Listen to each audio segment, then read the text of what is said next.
हरे कृष्णा, राधे राधे। हम सभी साधक श्री सुदर्शन सिंह जी चक्र द्वारा लिखित पुस्तक नंद नंदन का श्रवण कर रहे हैं। आज का प्रसंग है देवी दुर्गा व्योम वध। मायावियों का परम आचार्य मैं, मेरा स्नेह भाजन है तो क्या हो गया। वह परम शैव कभी श्री कृष्ण का शत्रु हो नहीं सकता। उसे तो श्री कृष्ण का संरक्षण ही मिलना है। मैंने अपने आराध्य की इच्छा को सदा सादर सहर्ष स्वीकार किया है। मैंने इसलिए तो उसे स्नेह दिया क्योंकि उस परम शैव ने तब भी पाताल प्रवेश में कोई खेद प्रकट नहीं किया। जब उसे पता हो गया कि भगवान पुरारी उसके पुत्रों के साथ त्रिपुर भस्म करने जा रहे हैं, मैं मेरा स्नेह पात्र इसलिए कि अपने उन्मार्गगामी पुत्रों के प्रति वह कभी ममताग्रस्त नहीं हुआ। मैं का पुत्र व्योमासुर पिता से माया की शिक्षा क्या पा गया, उन्मादी हो गया। इतना तो उसे ध्यान देना चाहिए था कि मुझे संधिनी स्वरूपा योग माया के अधीश्वर के समीप माया का कौतुक केवल मृत्यु का ही कारण बन सकता है। व्योम की माया में मनुष्य मात्र मोहित होते हैं। व्योम की माया, शब्द की माया मुनियों को भी मोहित कर सकती है, किंतु श्री कृष्ण के शरणापन्नों पर उसका क्या वश। जिनको श्याम सुंदर के चरणों का स्वप्न में भी सानिध्य प्राप्त हो गया, वाणी की बकवाद क्यों सुनने लगे वे। उन्हें केवल वाग जाल में उलझाना असंभव है। मैं उनकी संरक्षिका हूँ यदि वे कहीं भटकने भी लगें, क्योंकि समस्त श्री कृष्ण मंत्रों की अधिदेवता होने के कारण यह मेरा दायित्व है। व्योमासुर व्यर्थ ही मरने मृत्युलोक नहीं आया, उसके उद्धार का अवसर आ गया था। मैं भगवान महेश्वर का परम प्रीतिपात, उसी के पुत्र को माया के मुंह जाल में अनंत काल तक तो मगन नहीं रहने दिया जा सकता। व्योम ने कारनेमी को मित्र मान रखा था। कारनेमी कंस के रूप में धरा पर उत्पन्न हुआ, तब भी व्योम अपने मित्र से मिलना नहीं भूला। किंतु मथुरा आकर वह लौट जाए अपनी दुष्प्रवृत्तियों में मगन रहने, यह मुझे स्वीकार नहीं। मथुरा मेरे अग्रज की आविर्भाव भूमि, यहाँ आने पर प्राणी को उद्धार का पथ प्राप्त होना चाहिए। कंस अत्यंत आतंकग्रस्त था। वह जिसे भी भेजता था ब्रज में वह लौटता नहीं था। नंद नंदन के समीप जाकर कोई संसार में लौटा करता है। पूतना, उत्कच, श्रीधर, काक, तृणावर्त गोकुल गए थे और अब वह प्रमील, वत्सासुर, बकासुर भी ब्रज जाकर समाप्त हो गए। दृश्य, अदृश्य, अर्धदृश्य, मनुष्य, पशु, पक्षी किसी भी वेश में वहां जाकर कोई सफल नहीं हुआ और कंस को लगता है कि उसका काल प्रतिदिन प्रतिक्षण बढ़ रहा है, सबल होता जा रहा है। उसने अपने मित्र को अपनी मनोव्यथा सुना दी। व्योमासुर ने उसे आश्वासन दिया। दानवेंद्र मैं के पुत्र पर कंस भरोसा कर सकता था। व्योम जैसे ही गोप बालक बना, मैं चौंक गई। मेरी दृष्टि ही दग्ध कर देती उसे, किंतु ब्रिज में आकर इसका समुद्धार होना चाहिए और वह करने में श्री कृष्ण ही समर्थ हैं। मुझे उनके भ्रूभृंग का संकेत भी मिल जाता। मेरा सिंह आतुर हो रहा था उस माया से गोप बालक बने दानव का रक्त पान करने के लिए, किंतु इन सर्वलोकेश्वर की क्रीड़ा में मैं बाधक तो बन नहीं सकती थी। व्योम गोप बालक बन गया था। इतना समझ गया था कि श्री कृष्ण के सखाओं को कोई शब्द जाल उन दामोदर से दूर नहीं कर सकता, अतः स्वयं समीप पहुंच गया। श्री कृष्ण ने कब किसी को अस्वीकार किया है। कोई भी कैसा भी हो, किसी भी प्रकार आवे, श्याम सुंदर को अस्वीकार करना नहीं आता। व्योम ने जब गोप बालक का वेश बना लिया, बिना पूछे ही वह इन मधुसूदन की मित्र मंडली में मिल जाता तो कोई मना नहीं करता। उसने तो संकोच का पूरा अभिनय करते समीप आकर कहा, दूर के गांव से तुम्हारी मित्रता पाने आया हूँ, मुझे भी अपने साथ खेलने दोगे? हाँ हाँ आओ। कृष्णचंद्र के दीर्घ द्रगों में जो किंचित व्यंग झलक गया, उसे केवल मैं लक्षित कर सकती थी। मुझे इनके भ्रूभंग समझने का अनादिकाल से अभ्यास है। व्योम प्रसन्न हो सकता था मन में। उसकी मुट्ठियाँ एक बार कसकर खुल गईं। मुझे हंसी आ गई। यह मूर्ख समझता है कि इसकी योजना कोई जानता ही नहीं। सहज सरल गोप बालक, यह हृष्टपुष्ट सखा उनको अच्छा लगा। शाम के सभी जनों का स्वभाव बन जाता है कि जो समीप आवे उसे स्नेह से अपना लेते हैं। ये तो सब शिशु हैं, इन्हें अपने पराये का भेद पता ही नहीं। क्या खेलोगे तुम? नवीन सखा को सम्मान देने के लिए नंद नंदन ने पूछा। अच्छा है, आज इनके अग्रज नहीं आए हैं वत्सचारण के लिए। अपने जन्म नक्षत्र के कारण उन्हें रुकना पड़ा है, अन्यथा व्योम का वे क्या बनाते कहना कठिन है। मैं भी उनके स्वभाव के संबंध में कभी पूर्वानुमान नहीं कर सकी। वे शांत रहें, सह लें तो बड़े से बड़े अपराधों पर दृष्टि न उठावें, और न सहें तो अनुज के प्रति किंचित अवमानना असहन हो जाए उन्हें। वे जब आवेश में आते हैं, उनके असीम तेज को सहने में कौन समर्थ है। उस समय उनके सम्मुख जाने का साहस मैं अपने में नहीं पाती। यद्यपि अनुजा होने के कारण मैं नित्य उनकी अनुग्रह भाजना हूँ। हम सब भेष चौर्य खेलें, व्योम ने प्रसन्न होकर प्रस्ताव किया। तुम सबको न आता हो तो मैं बताऊंगा, बहुत आनंद आएगा। आते समय गिरिराज में एक गंभीर गुफा यह देख आया है। उसके द्वार को पूर्णतः अवरुद्ध कर सके ऐसी भारी शिला समीप रखाया है। अपनी योजना पहले ही बना चुका है, लेकिन मेरे इन लीला में अग्रज की योजना क्या है? हम सब खेलेंगे, तुम बतलाओ। कृष्णचंद्र प्रसन्न है, नवीन सखाओं को प्रोत्साहित कर रहे हैं। सीधा सा खेल है, व्योम ने बतलाया। 10 चोर, 10 रक्षक और शेष सब भेड़ें। भेड़ बने मित्र हाथ पैरों से चलेंगे, सब सटे रहेंगे, पर चारों ओर मुख किए इधर उधर थोड़ा चलते रहेंगे। रक्षक लकुट लिए उनको चराएंगे, रक्षा करेंगे। चोर कुंजों में छिपे रहेंगे और अचानक आकर जिस भेड़ को छुएंगे वह उनके साथ भागती जाए। उस बालक को चोर जहाँ बैठा देंगे वह तब तक बैठा रहे जब तक रक्षक ढूंढकर उसका स्पर्श न कर दे, फिर आकर भेड़ों में वह मिल जाएगा। यदि चोर सब भेड़ें चुरा ले जा सके तो वे जीतेंगे, और यदि सब चुराई भेड़ें ढूंढ ले तो वे जीतेंगे। कौन रक्षक बनेंगे, कौन चोर? भद्री ने पूछ लिया। मैं चोर बनता हूँ और इनको रक्षक बना दो। व्योम ने कहा, मेरे साथ 9 और आ जाओ जिसका जी करे, और इनको अपने साथी छांट लेने दो। व्योम को पंच महाभूत पंच तन्मात्रा की 10 संख्या स्वभाव से स्मरण आ गई थी। वह अपने को अब प्रधान दिखलाने लगा था। प्रोत्साहन प्राप्त करके दल बनने में देर नहीं लगी। लकुट लेकर रक्षक बने श्री कृष्ण। ये गोपाल सदा से ही तो पशु प्राय प्राणियों के यही रक्षक हैं। व्योम बहुत सावधानी रख रहा था। उसने अपने दल के साथियों को भी अपने से पृथक विभिन्न दिशाओं में नियुक्त कर दिया।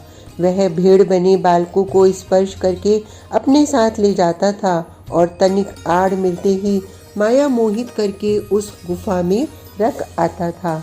गुफा द्वार पर से बार बार शिला हटाने और फिर द्वार बंद कर देने में उसे कोई श्रम नहीं होना था। मैं इन ब्रजराज कुमार के क्रीड़ा में बाधक नहीं बन सकती थी। इन बालकों को गुफा में कष्ट न हो, इसलिए व्योम की माया से ये मूर्छित बने रहें, इसका मैंने मूक समर्थन कर दिया। अन्यथा दानव की माया मेरी अनुज्ञा के बिना श्याम के सखाओं का स्पर्श करने में असमर्थ थी। दानव यदि कोई क्रूरता करना चाहता इन बालकों के साथ, तो मैं क्षणार्ध में उसे अपने खप्पर की अग्नि में आहुति बना देती, किंतु वह अभी केवल मूर्छित करके इनको गुफा में अवरुद्ध कर रहा था।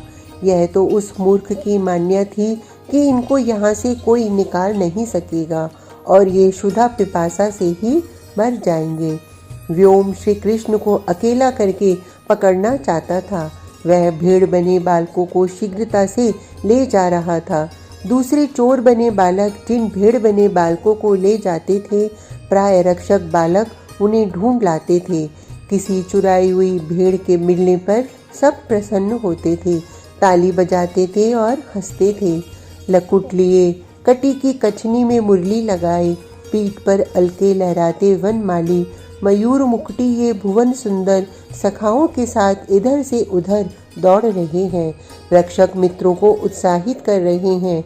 सुबल, उधर ध्यान रख। भद्र, वह कहाँ ले गया होगा इस बार भेड़ को?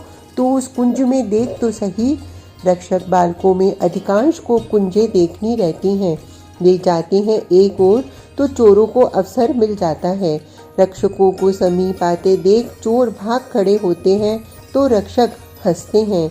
यह नया सखा बहुत चतुर है और बहुत स्फूर्ति है इसमें। सुबल अभी प्रसन्न है। व्योम के कपट को यह सरल क्यों समझे? तुम इतने समीप भेड़ लाकर क्यों बैठाते हो कि रक्षक ढूंढ लेते हैं? व्योम ने चोर बने एक से कहा। मेरी लाई भेड़ें तो कोई ढूंढ ले। तुम कहाँ बैठाते हो उनको? बालक ने सहज उत्सुकतावश पूछा। चलो दिखा दूँ तुमको। व्योम उसे साथ ले चला, परंतु थोड़ी दूर ले जाकर उसे भी माया मोहित करके गुफा में धर आया। कन्हू, अब अपनी भेड़ें तो केवल 2 रह गईं और चोर बने बालकों में भी सब कहाँ चले गए? भद्र सशंक हुआ। अकेला उज्ज्वल नए सखा के साथ चोरी करने आता है।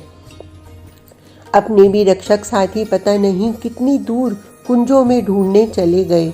उनको तो लौटना चाहिए था। इतनी देर तो उनके लौटने में नहीं लगनी चाहिए। अच्छा देखें कि यह नया सखा कहाँ भेड़े ले जाता है। इसी को ढूंढना चाहिए। अब व्योम के व्यामोह भंग का समय समीप आ गया। ये ढूंढने चले तो वह कहाँ छिपेगा? कन्हू, यह उज्ज्वल को क्यों पीठ पर लादे जा रहा है? उज्ज्वल तो चोर बना था, उसके दल का है। उज्ज्वल हो कैसा रहा है? भद्र ने केवल एक बार देखा शाम की ओर और उसे नए सखा पर संदेह हो गया। भद्र दौड़ने वाला था लकुट लेकर। वह आगे जाकर रोककर पूछना चाहता था नए सखा से, तू इसे कहाँ ले जा रहा है? इसे क्या हो गया? कहाँ अवसर मिला भद्र को। सहसा कनाई सिंह के समान कूदा और नए बालक को इसने धर दबाया। उज्ज्वल इसकी पीठ पर से छूटकर भूमि पर गिर पड़ा। श्री कृष्ण का अंग स्पर्श मिलने पर दानव की माया टिकती? वह तो शाम के समीप पहुंचते ही समाप्त हो गई। उज्ज्वल खड़ा हो गया। वे भेड़ बने बालक तोक देवप्रस भी भाग आए समीप। यह तो दैत्य है, तोक चिल्लाया और दौड़ा अपना लकुट लेने। श्री कृष्ण के करों में पड़ते ही व्योम ने अपना विकराल रूप प्रकट कर दिया। तुम सब दूर रहो। लकुट लेकर आते भद्र को मधुसूदन ने मना कर दिया। दानव व्योम, विशाल कज्जल कृष्ण काया, भयंकर नेत्र दृष्टा अरुण केश और अखिल भूमंडल अपने मित्र कंस को दे देने का अहंकार। अब तो यह छटपटा रहा है। इसे विरजेंद्र नंदन ने पटक लिया है और वाम कर से कंठ पकड़ रखा है इसका। चीत्कार भी नहीं निकल सकती इसके मुख से। फटे फटे नेत्र बाहर निकल आए हैं। चरणों के और दक्षिण करके थप्पड़, घूसों के अनवरत आघात। यह हुंकार, तू मेरे सखाओं का अपहरण करने आया है? इतना क्रोधारुण मुख, ऐसी कुटिल भौहें, ये दांतों में से दबे अधर, यह कांपता श्रीअंग और यह हुंकार। भयभीत तो मैं और मेरा सिंह हो रहा है जो मृत्यु को मुख में लेने को दौड़ सकता है, तो बेचारा भद्र और उसके साथियों का भय स्तब्ध हो जाना क्या आश्चर्य की बात है। वे समझ ही नहीं पाते कि उनके सुकुमार सखा को क्रोध भी आता है। उन सर्वेश्वर को इतना क्रुद्ध तो मैंने भी कभी नहीं देखा। इनको ही क्रोध आवेगा तो कृपण प्राणी को कृपा किससे मिलेगी? किंतु ये भक्त वत्सल भक्तापराध क्षमा नहीं कर पाते और यही भयानक भूल भ्रमवश व्योम ने कर डाली। वज्र भी पड़े शक्र के करों से पूरी शक्ति के साथ तो ऐसा नहीं होगा जैसे इनके घूसे तप्पड़ पदाघात पड़ रहे हैं। दानव व्योम का अस्पष्ट गौ गौ भी समाप्त हो गया। वह पैर पटकता, इससे पहले उसके पदों की अस्थियां इनके पदाघात से चूर चूर हो गईं। इसके दोनों हाथ मरोड़कर तोड़ दिए इन्होंने। वह तो कब का मर चुका, किंतु क्रोध अधिकता में उसकी काया इनके अनवरत आघात से फटती जा रही है, लोथड़ा बन चुकी है। मार भी दे इसे। भद्र को दया आ गई। इसका सखा बहुत निष्ठुर है। आगे बढ़ा वह लकुट उठाए। तू नहीं मारता तो मैं मार देता हूँ। सखा के मुख पर दृष्टि न जाती तो पता नहीं कब इनका क्रोध शांत होता। चरणों की ठोकर देके व्योम का फटा रक्त लथपथ शरीर फेंक दिया। स्वयं रक्त से संपूर्ण स्नात हो गए हैं। व्योम की यह कुत्सित काया, लेकिन यह कुत्सित तो कभी थी। श्री कृष्ण के स्पर्श से पवित्र हो गई यह। अब मेरा केशरी इसे आनंद पूर्वक आहार बना लेगा। व्योम की काया का कुछ भी होता अब उसे क्या, वह कहाँ अब इस काया की ओर देखने चला है।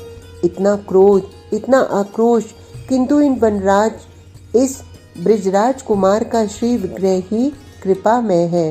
किसी को अपना कर त्यागना इन्हें आता नहीं। दानव व्योम अवश्य मर गया, किंतु उसके चेतना का तो दिव्यकरण हो गया। वह सखा बनकर आया था। गोलोक में उसे गोप कुमार का, इनके नित्य सखा का स्वरूप प्राप्त हो गया। धन्य हो गया मैं का पुत्र। अपने सखा कहाँ है? भद्र को सखाओं की चिंता है। उसे उत्तर नहीं मिला, किंतु कन्हई दौड़ता चल पड़ा है तो उसे तथा साथ के बालकों को पीछे दौड़ना ही है। गुफा द्वार की शिला सूखे पत्तों के समान एक ओर फेंक दी श्री ब्रजेंद्र नंदन ने और गुफा में प्रवेश किया। बस बालकों की मूर्छा समाप्त। दानव की माया का प्रभाव तो तभी मिट गया जब श्री कृष्ण ने उसे पटका। वह व्याकुल हुआ। उसके संकल्प से समुद्भूता माया तो उसके मन के संतृष्ट होते ही समाप्त हो गई, किंतु बालक उस समय सचेत हो जाते तो बंद गुफा में बहुत व्याकुल होते। उन्हें कुछ क्षण और सुषुप्त रखने की सेवा मुझे करनी ही चाहिए थी। भव महागुहा का मोह विधान फेंक कर जो सदा से स्वाश्रित जनों को प्रबुद्ध करने पधारता है, वह पहुंच गया। आलोक स्वरूप तो अज्ञान अंधकार की सत्ता कहाँ। बालक एक साथ उठे और प्राय सबने पुकारा, कनु वह नया सखा गोप बालक नहीं है, वह कोई दुष्ट है। वह हम सबको यहाँ बंद कर गया। तुम सब यहाँ और मत सो। अपने बछड़े तो पता नहीं किधर गए होंगे। अब ये लीला में ऐसे बन गए हैं जैसे कुछ जानते ही नहीं। इसने उस दुष्ट को मार दिया। वह तो बड़ा भारी राक्षस था। वहाँ थोड़ी दूर पर पड़ा है उसका लोथड़ा, तो कूद कूद कर बतलाने लगा है कि उसके कन्हई ने राक्षस को कैसे मारा। यह बहुत निष्ठुर है। भद्र को अब भी सखा का वह क्रोध भूलता नहीं है। बेचारे राक्षस को इसने बहुत तड़पा तड़पा कर मारा। गोप कुमारों की सुकुमार दृष्टि में वह फटा विकृत दानव देव क्यों आए। मेरे केशरी ने शीघ्रता पूर्वक उसे सार्थक कर दिया। अंततः श्री कृष्ण ने जिसे स्वयं मारा, उसके देह को श्रृगाल, गीद, काक नोच कर खाएं, यह तो हो नहीं सकता था। और अपने अग्रज के आखेट पर तो अनुजा का अधिकार है ही। तुम सब इसको अंकमाल देकर अपवित्र हो गए। सबके शरीर में असुर का रक्त लग गया। अब सब स्नान करके शुद्ध बनो। मधुमंगल ऐसे अवसरों पर महापंडित बन जाया करता है। मुझे यहाँ से कहीं जाना तो है नहीं, किंतु दानवेंद्र मैं को सुसमाचार दे देना है कि उसके पुत्र का आसुरी योनि से उद्धार हो गया। वह परम शैव इससे प्रसन्न होगा। आज का प्रसंग इतना ही। कल तक के लिए हरे कृष्णा, राधे राधे।